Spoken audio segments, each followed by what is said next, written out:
রাসূল বলে উম্মত শুধু এখানেই শেষ নয়, লিকুল্লি নাবিয়্যিন দাওয়াতুন মুস্তাজাবাতুন ফাতাআজ্জালা কুল্লু নাবিয়্যিন দাওয়াতুহু।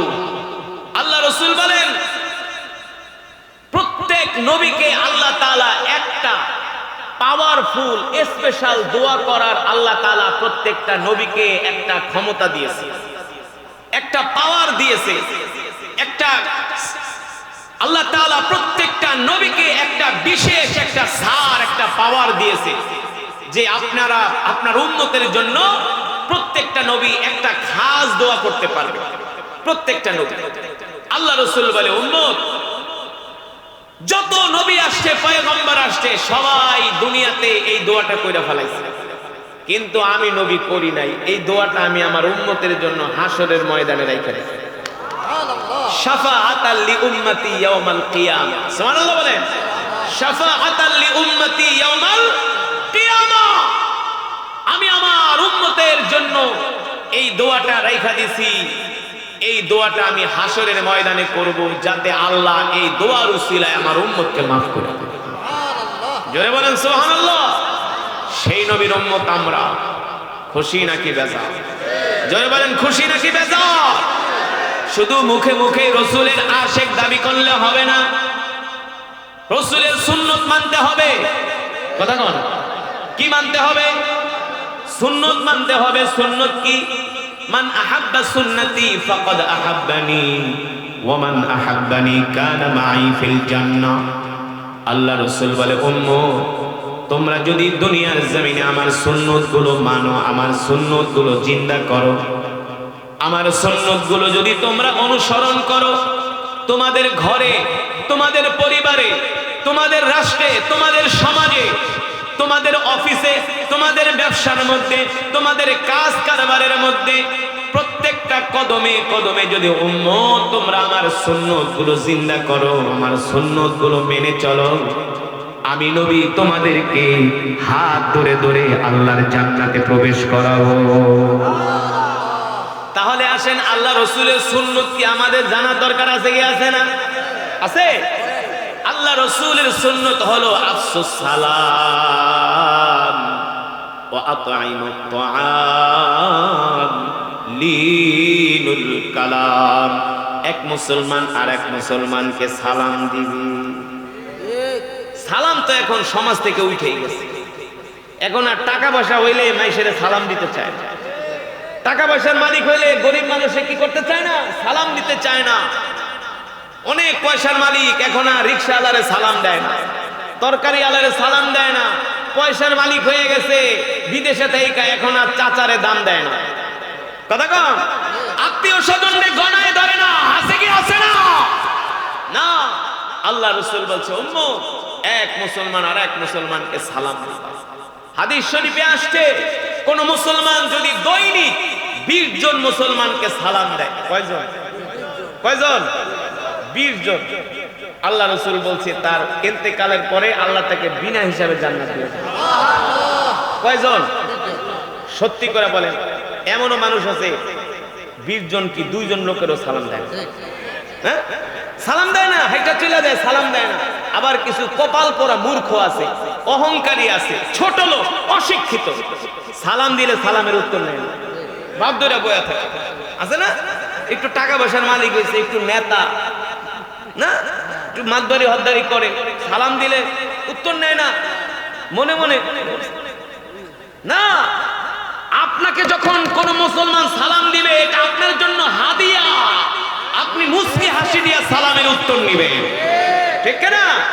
ওয়ালাইকুম, আপনাকে যখন সালাম দিবে আসসালামু আলাইকুম, আপনি উত্তর দিবেন ওয়া আলাইকুমুস সালাম ওয়া রাহমাতুল্লাহ। বাবা তুমি কেমন আছো? মিয়া, মানুষের মন জয় করতে অর্থ লাগে না, খাওয়ান লাগে না, আল্লাহ রাসূলের সুন্নাত দিয়ে মন জয় করা যায়, ঠিক না? আমি কক্সবাজারে একটা মাহফিলে যাই, কক্সবাজারে একটা মাহফিলে যাই প্রতি বছর। ওখানের একটা চেয়ারম্যান আছে, 25 বছর ধরে চেয়ারম্যানই করে। কত বছর? 25 বছর ধরে চেয়ারম্যানই করে। আমি জীবনে যেই কয়বার গেলাম দেখি জামা ছিঁড়া, হাতে একটা বাটন মোবাইল, গড়ে হইলো মনে হয় এলাকার কোনো কাঙ্গালি ফাঙ্গালি। আমি কই মিয়া মাইকে পোস্টারে লেখা আপনি প্রধান অতিথি, প্রতি বছর আহি আপনি বক্তৃতা দেন, আপনি জামা ছিঁড়া, হাতে বাটন মোবাইল, আপনি আবার চেয়ারম্যান কি করেন?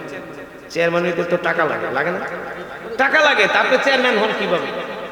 এলাকার মানুষকে হুজুর হ্যার চেয়ারম্যান হওয়ার কিছু কৌশল আছে। কি কৌশল? হ্যার কিছু ভালো গুণ আছে। কি ভালো গুণ? হ্যাঁ গরিব মানুষ, মানুষের চাউল চুরি করে না, কম্বল চুরি করে না, এই রিলিফের কাঠ চুরি করে না। তারপর তার আরেকটা গুণ হইলো সে যারে দেখে মুসলমান তারে আগে সালাম দেয়। আরেকটা গুণ হইলো কারো বাপ কারো দাদা যদি মারা যায় সবার আগে এসে হে কবরে নামায়, লাশ ধরে কি করে? কবরে নামায়, হ্যাঁ নিজের হাত দিয়ে গোসল করে। এই মিয়া, আপনার বাপের যদি চেয়ারম্যান যদি নিজের হাত দিয়ে গোসল দিয়ে কবরে দাফন করে, ভোটটা কি আপনি অন্য কেউ দিবেন? দিবেন? জীবন গেলে গাও না, আপনি লাগলে তার জন্য জীবন দিয়ে দিবেন। কথা কন? আর হে জেরে দে হ্যাঁ সালাম দেয়। হুজুর তার চেয়ারম্যান হওয়ার কিছু কৌশল আছে। আমি বলি এগুলো তো আল্লাহ রসুলের সুন্নাহ। আল্লাহ রসুলের কি সুন্নাত? আপনি যদি আপনার শত্রুকেও, যে আপনার জন শত্রু, ওরেও যদি আপনি 1 সপ্তাহ 10 দিন টানা সালাম দেন, 20 দিন, দেখবেন এই সালামের কারণে হয়তো লোকটার আমি এত ক্ষতি করি তাও তো সে আমাদের সালাম দেয়, শত্রু বন্ধুতে পরিণত হয়ে যাবে। ঠিক না? আমি মালয়েশিয়া গিয়েছি প্রোগ্রামে, তো একটা বাংলাদেশি সম্ভবত কুমিল্লা বাড়ি, আয়েশাকে হুজুর আমার বউ আমার কথা শোনে না।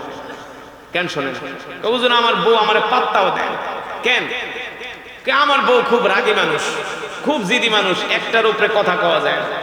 আমি কই শোনো, তুমি এখন থেকে ফোন দিয়ে আগে তোমার বউরে সালাম দিবা, আগে সালাম দিবা, আগে সালাম দাও। না সালাম তো দেই না। হুজুর বউরে সালাম দিব, এটা একটা পেস্টিজে লাগে না? ফোন দিয়ে কি রে কেমন আছোস? ফোন ধরস না? কেন ফোন ধরস না? কই যাস? বউর লাগে যদি আপনি এমন ব্যবহার করেন, হয়তো কেউ তোর ফোন ধরুন, সামনে থাকলেও ইচ্ছা করে ফোন কেটে দিন, ফোন বন্ধ করে কেউ চার্জ নাই। ঠিক না? বউরে ধমক মানে ফোন ধরস না, কি করস? আমি বলি না, তোমার স্ত্রীর কি সালাম দেখো? দূর হুজুর, স্ত্রীর সালাম দিয়ে একটা শরম করে না? আমি কই না, সালাম দিবা, এমন থেকে ফোন দিয়া সালাম দিবা। তো 1 দিন 2 দিন 3 দিন এমন সালাম দিতেছি। পরে আমি আবার পরের বছর মালয়েশিয়া গেছি। তো মালয়েশিয়ার কুয়ালালামপুরে একটা মসজিদ আছে, মসজিদে কোতায়রা, এখানে বেশিরভাগ বাঙালিরা নামাজ পড়ে। তো এখানে আমার প্রোগ্রাম হয়, আবার আসছে, আমি প্রতি বছরই যাই। তো আসার পরে আমি কি খবর তোমার বোন? তা আমার মুচকি হাসি দিয়ে আমার হাতে 200 রিঙ্গিট মালয়েশিয়ার আমার হাতে দিয়েছে। হুজুর এটা আপনার হাদিয়া দেন। আমি কে? হুজুর আপনি আমার যে উপকার করছেন। আমি কি? হুজুর আমার বউরে আমি 3-4 দিন, 1 সপ্তাহ 10 দিন সালাম দেওয়ার পরে আমার বউ কয় তুমি মানুষ না ফেরেশতা? তুমি এত সুন্দর ব্যবহার কোথা থেকে শিখলা? তুমি আমারে সালাম দাও? তোমার এত সুন্দর ব্যবহার কে শিখাইলো? হ্যাঁ হুজুর বিশ্বাস করেন আমার বউ এত খুশি হয়ে গেছে, তুমি যে আমারে সালাম দাও, এই সালাম শুনে আমার খুব ভালো লাগে, খুব ভালো লাগে। এ কারণে স্ত্রীদেরকে কি করবেন? সালাম দিবেন। সিলেটে ওয়াজ করছিলাম, যদি 20 জন লোককে সালাম দেন বিনা হিসাবে আল্লাহ মরণের পরে জান্নাত দিয়ে দেব, মৃত্যুর পরে। তখন এক সিলেটে এক হুজুর আমি সালাম দিলেই তো জান্নাতে যাবো, ঠিক না? আমি হ্যাঁ ঠিক আছে। আমি কে দিকে তোর কথার ভিতরে ভেজাল আছে, সালাম দিলে জান্নাতে যাবি গাবানি? হুজুর তাহলে তোর নামাজ টামাজ তো পড়া লাগবো না। আমি কই এসব বাদ দাও, আগে নামাজ, আগে কি এমন করছে হুজুর নামাজ টামাজ পড়া লাগবো না, সারাদিন বিটান বা সালাম দিব, তাহলে তুমি জান্নাতে যাবে? এত সোজা না, আগে নামাজ পড়তে হবে, ঠিক না? আপনি নামাজ পড়ে 20 জন লোককে যদি সালাম দেন দৈনিক, আল্লাহ রাসূল বলে উম্মত তোমার ইন্তেকালের পরে আল্লাহ তোমাকে বিনা হিসাবে জান্নাত দিয়ে দিবে। কারণ মানুষকে সালাম দিলে অন্তরে কোনো অহংকার থাকে না, কোনো অহংকার থাকে না। আর অহংকারী ব্যক্তিরা সালাম দিতেও পারে না, তাদের ইগোতে লাগে, প্রেস্টিজে লাগে। কি কোন সাংবাদিক? প্রেস্টিজে লাগে। ধর মিয়া আমি এত বড় ডক্টর, এত বড় প্রফেসর, এত বড় জজ, এসপি, ডিসি, আমি মন্ত্রী, আমি মাদারীপুরের এমপি, আমি নি রিকশাওয়ালারে সালাম দিব না? সালাম দিল বাদলায় বয়া থাকে না। যারা অহংকারী, অহংকারীরা কখনো সালাম দিতে পারে না, ঠিক কি না? তাদের অন্তর কলুষিত হয়ে যায়। আর যারা মুমিন তাদের অন্তরে কোনো অহংকার, তারা যাকে দেখে তাকেই সালাম দেয়, ঠিক কিনা বলুন? এ কারণে সালাম দিবেন তো। আপনার সাথে যদি কেউ ঝগড়া করে তাকেও সালাম দিবেন, আপনার শত্রুকেও সালাম দিবেন। এখন ঘরে ঢুকাই স্ত্রীদেরকে আগে সালাম দিবেন, ঠিক কিনা? দরজায় যায় ঠাস ঠাস করে বাইরে আসে না কিছু মানুষ, তারা আবার দরজায় লাথিও মারে, এই খোলস না কেন? No never. আল্লাহ রাসূল নিষেধ করেছে আগে সালাম, ঘরের দরজা দিয়ে কি করবেন? আসসালামু আলাইকুম, আসসালামু আলাইকুম, আসসালামু আলাইকুম। একবার সালামের জবাব নিলে তিনবার দিবেন, কিন্তু দরজায় নক করা যাবে না, বাড়ি মারা যাবে না, সালাম দিয়ে দাঁড়ায় থাকবেন, ঠিক কিনা বলেন? হ্যাঁ, আল্লাহ রাসূল বলছেন লিনুল কালাম, এক মুসলমান আর এক মুসলমানের সাথে নরম ভাষায় কথা বলে, কোন মানুষের মনে কষ্ট দিবেন না, মানুষের মনে কষ্ট দিবেন না। আল্লাহ রাসূল বলে তুমি যদি কোনো মানুষের মনে কষ্ট দাও তাহলে তুমি আমার উম্মত না, কারণ আল্লাহর নবীর 63 বছর জিন্দেগিতে কোনোদিন আল্লাহ রাসূল কোনো মানুষকে কষ্ট দিছে? আল্লাহ রাসূলের জবান দ্বারা, কথার দ্বারা কোনো মানুষ কষ্ট পায় না। আর আমরা জাতে অজাতে গালাগালি শুরু করি, বাস লয়ে বাইরে যাই, মাথা ফাটায় আলামু, স্যান লয়ে বাইরে যাই, কোবায় শেষ করে আলামু, আমার বাড়ির সামনে দিয়ে গেলে টেঙ্গি ভেঙ্গা ফেলামু না, তুমি বাড়ির মালিক হয়ে গেছে, মরে গেলে তিন আপনার মাটির নিচে পড়ে থাকবে, একটা কাফনের কাপড় নিয়ে তুমি সম্পদের বড়াই দেখাও না, এগুলো মুসলমানের কাজ হতে পারে না, ঠিক কিনা বলেন? আল্লাহ রাসূলের সুন্নাতগুলো যদি আমরা মেনে চলি, বিশ্বাস করেন আল্লাহ রাসূলের সুন্নাতগুলো যদি আমরা প্রত্যেক মুসলমান মেনে চলি, দুনিয়ার জমিন থেকে আমরা জান্নাতের সার্টিফিকেট পাবো। কিন্তু আমরা কি মানি? আল্লাহ রাসূল সালাম দিতে বলছে, মানুষের সাথে নরম ভাষায় কথা বলতে বলছে, আল্লাহ রাসূল দস্তরখানে বিছায় ভাত খেতে বলছে, 5 ওয়াক্ত নামাজে মিসওয়াক করতে বলছে, ঢিলা কলম ব্যবহার করতে বলছে, কিন্তু ম্যাক্সিমাম যুবকরা দাঁড়ায় দাঁড়ায় পেশাব করে, ম্যাক্সিমাম দাঁড়ায় দাঁড়ায় পেশাব করে, নাউজুবিল্লাহ। মুসলমান কখনো দাঁড়িয়ে পেশাব করতে পারে না, দাঁড়িয়ে প্রস্রাব করে কাফেররা, অমুসলিমরা, ঠিক কিনা? এই কারণে মানুষের সাথে সব সময় ভালো আচরণ করবেন, সুন্দর ব্যবহার করবেন, মানুষের মনে কষ্ট দিবেন না, কাউকে কোনো কষ্ট দিয়া থাকলে তার থেকে ক্ষমা চেয়ে নেবেন। রাজি আছেন ইনশাআল্লাহ? তাহলে আল্লাহ রাসূলের এই সুন্নাতগুলো আমরা মানতে পারবো তো? কথা বলেন, মানতে পারবো তো ইনশাআল্লাহ? আমরা 5 ওয়াক্ত নামাজ জামাতের সাথে আদায় করব আর আল্লাহ রাসূলের সুন্নাতগুলো মানবো, এটাই হলো রজবের শিক্ষা। কে কে 5 ওয়াক্ত নামাজ পড়েন? হাত উঠান, হাত সোজা করেন, সোজা করেন, সোজা করেন, তীরের মতো এমন একটা ডাক দিবেন যাতে 10 গ্রামের দূর থেকে শোনা যায় যেখানে আল্লাহর পাগলেরা বসে আছে, রাসূলের আশিকরা বসে আছে। একটা ডাক দেন, ইয়া আল্লাহ, আরো জোরে বলেন ইয়া আল্লাহ, আরো জোরে বলেন ইয়া আল্লাহ। আমাদের কবুল করে নেন, 5 ওয়াক্ত নামাজ জামাতের সাথে আদায় করার তৌফিক দেন। আল্লাহ ওয়াদা করলাম নবীজির সুন্নাতগুলো মানার তৌফিক দেন, বলে আমিন, আমিন। হাত নামা। যে রাসূলের সুন্নাত মানে না সে কখনো রাসূলের উম্মত হইতে পারে না, ঠিক কি না? সুন্নাত মানে যে রাসূলের উম্মত হয় সে। সুন্নাত ছাড়া রাসূলের উম্মত দাবি করা এটা প্রতারণা ছাড়া আর কিছুই, ঠিক কি না? যারা দাড়ি রাখেন না, দাড়িটা রাখা দিয়ে এত সোজা না। আপনি মিয়া দাড়ি ছাড়া মরলে আপনারা দেখা যাবে মহাত্মা গান্ধীর মতো, কথা না? আপনারা দেখা যাবে চ্যাটার্জির মতো, ব্যানার্জির মতো, কথা না? মুসলমানের দাড়ি থাকবে, রাসূলের সুন্নতি দাড়িটা রাখা দিবেন। আপনি যে প্রতিদিন দাড়ি কামাইতেছেন, প্রতিদিন আপনার কবিরা গুনাহ হচ্ছে। আপনি হজ করার জন্য যদি কাবা শরীফে যান, কাবা শরীফের গিলাফ ধরে আপনি দোয়া করতেছেন, একদিক দিয়ে দোয়ার সওয়াব হইতেছে আর একদিক দিয়ে দাড়ি কাটার কবিরা গুনাহ হইতেছে। দাড়ি কাটার কবিরা গুনাহ হচ্ছে। যারা রাসূলের সুন্নাত মানে না, দাড়ি রাখে না, ওরা প্রকৃত মুমিন না, ওর ভিতরে ভেজাল আছেই আছে। ভাই রাগ করেন না, রাগ করতেছেন, কষ্ট পাইতেছেন, রাগ করেন না। রাসূলের সুন্নাহ অনেক বড় একটা বিষয়। মিশরের মানুষ কিন্তু দাড়ি রাখে না। মিশরের মানুষ কি করে না? দাড়ি রাখে না। আমি বলি তোরা তো ফেরাউনের জাত, দাড়ি রাখবি তো? দাড়ি রাখা এত সোজা না। এই দাড়ি নিয়ে চাইলেও গুনাহ করা যায় না। এই দাড়ি নিয়ে আর চাইলেও হারাম কাজ করা, দাড়ি আপনাকে গুনাহ থেকে বাঁচায় রাখে। রাগ করে না, রাগ করে না। যাদের দুই একজনের দাড়ি নাই করতে পারেন, হুজুর এমন শরম দিলেন। শরম না, যেটা বাস্তবতা, যেটা সত্য কথা। আপনি যদি মইরা যান, আল্লাহ রসুলের সামনে আপনি কিভাবে দাঁড়াবেন বলেন? আপনি তো দাড়ি নাই। আল্লাহ রসুল তো বলল তোর মুখে দাড়ি নাই। প্রত্যেকটা নবী দাড়ি রাখছে, কথা কেন? প্রত্যেকটা সাহাবীর দাড়ি ছিল, কথা কন? প্রত্যেকটা তাবেঈনের দাড়ি ছিল। যারা বুজুর্গ আল্লাহর ওলি সবার দাড়ি ছিল।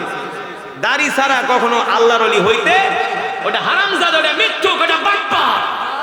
দাড়ি আল্লাহ রাসূলের সুন্নাহ, ঠিক কিনা বলেন? রাগ করতেছেন? এই লেজার মারে কে? এই পিচ্চি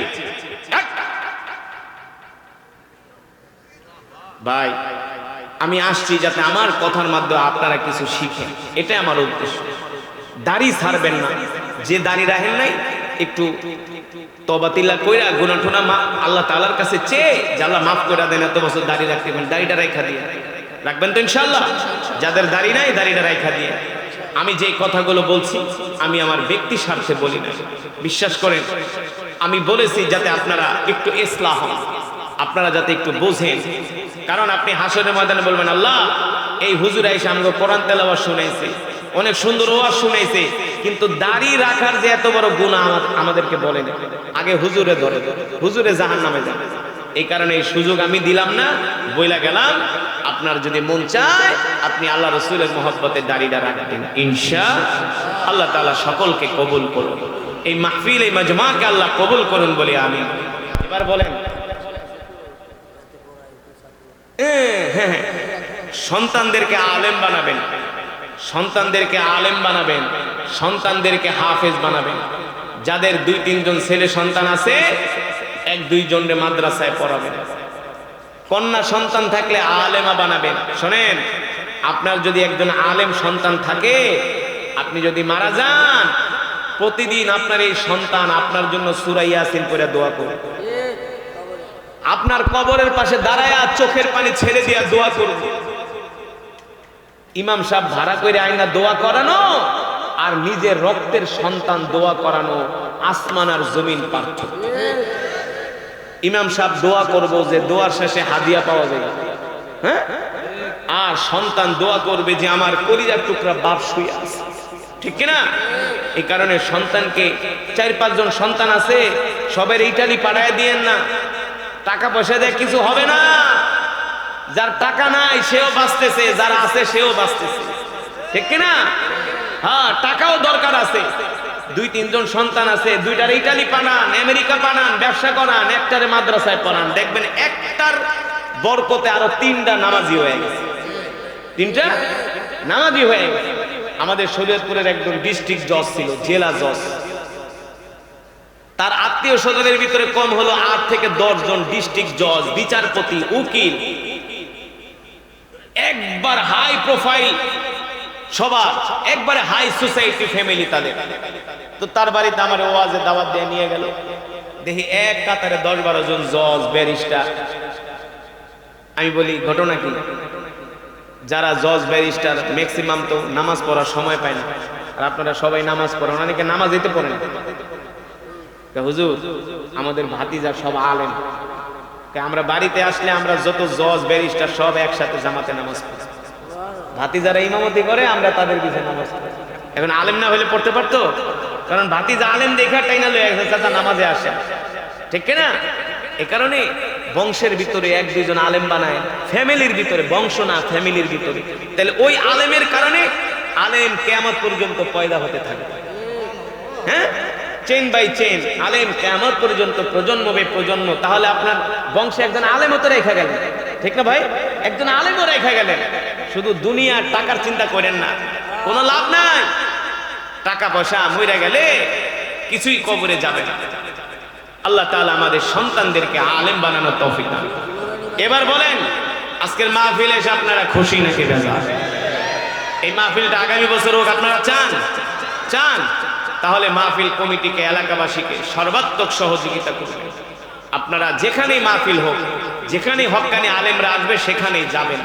ওয়াজ শুনলে সওয়াব হয়, ওয়াজ শুনলে নেকের পাল্লা ভারী হয়, ওয়াজ শুনলে গুনাহ মাফ হয়। এই যে বাড়ি থেকে ওয়াজ শুনতে আসছেন, প্রতিটা কদমে কদমে গুনাহ মাফ হইতেছে, প্রতিটা কদমে কদমে। আল্লাহ রাসূল বলছে, তুমি যে কোরআনের মাহফিলে আসছো, এই যে যতটুকুন পথ হাইটা আসছো, জান্নাতে যাওয়ার জন্য আল্লাহ তোমার এতটুকুন পথ কমায় দিবে। এই কারণে যেখানে ওয়াজ হোক, হক্কানি আলেমদের ওয়াজ শুনতে যাবেন ইনশাআল্লাহ। আর ওয়াজ তো হয় বছরে 2-3 মাস, হয়তো আপনাদের আশেপাশে 10-20টা ওয়াজই হলে যাচ্ছে, তো আর বেশি না। তো যাবেন, কত রাতই তো গল্প করে কাটান, সিনেমা দেখা কাটান, গল্প কাশ খেলা কাটান, আড্ডা মাইরা কাটান, একটু ওয়াজ মাহফিলে যাবেন, আলেমদের কথা শুনবেন, এতে করে অনেক ফায়দা হবে, ঠিক কিনা? আল্লাহ তাআলা সকলকে কোরআনের জন্য কবুল করুন বলে আমিন। আল্লাহ তাআলা এই মাহফিল, এই মাজমাকে কিয়ামত পর্যন্ত কবুল করুন বলে আমিন। কিছু বলবেন? আপনি বলে দেন, মাইক দিয়ে বলে দেন, আমি দোয়া করব। বলে দেন একটা মাউথ নিয়ে। যে ওয়াজ করছি 1.5 ঘন্টা হয়ে গেছে, এত সময় কোথাও দেই না, বিশ্বাস করেন, অনেক রাত হয়ে গেছে। প্রতিদিন আমাদের তো প্রতিদিন ওয়াজ। না না না, 1.5 ঘন্টা না না না। শোনেন বাবারা, আমার এদিকে আরো অনেক প্রোগ্রাম আছে, আমি আসি, আপনারা আসবেন ইনশাআল্লাহ। আমি আবার হৃদয় উজাড়, আর শোনেন, হৃদয় উজাড় করে আমি তেলাওয়াত শোনাবো, বয়ান শোনাবো। আসলে কি দেখেন, আমি 9:40 বসছি, এখন 11:20 বাজে, অর্থাৎ আমার 1.5 ঘন্টার উপরে, আর 1.5 ঘন্টার উপরে। এটা তো শরীর, আমার কিন্তু পুরো শরীর ঘামায় গেছে, আমার পুরো টিস্যু দিয়ে পুরো শরীর ভিজে গেছে, কারণ কেরাত করলে প্রচুর শক্তি লাগে। ইনশাআল্লাহ আপনারা কোরআন শুনতে চাইছেন, এটা আপনাদের কোরআনের প্রতি ভালোবাসা, ঠিক কিনা বলেন? আল্লাহ তাআলা এই কোরআনের প্রতি ভালোবাসতে বাসতে যেন আমরা মরতে পারি, আল্লাহ আমাদের তৌফিক দান করুন। আলহামদুলিল্লাহ, হুজুর আমাদের গুরুত্বপূর্ণ বয়ান শুনেছেন, এজন্য তো আমরা খুশি, সকলে বলি আমিন। আমরা আগামী বছর আবার চাই, কেবল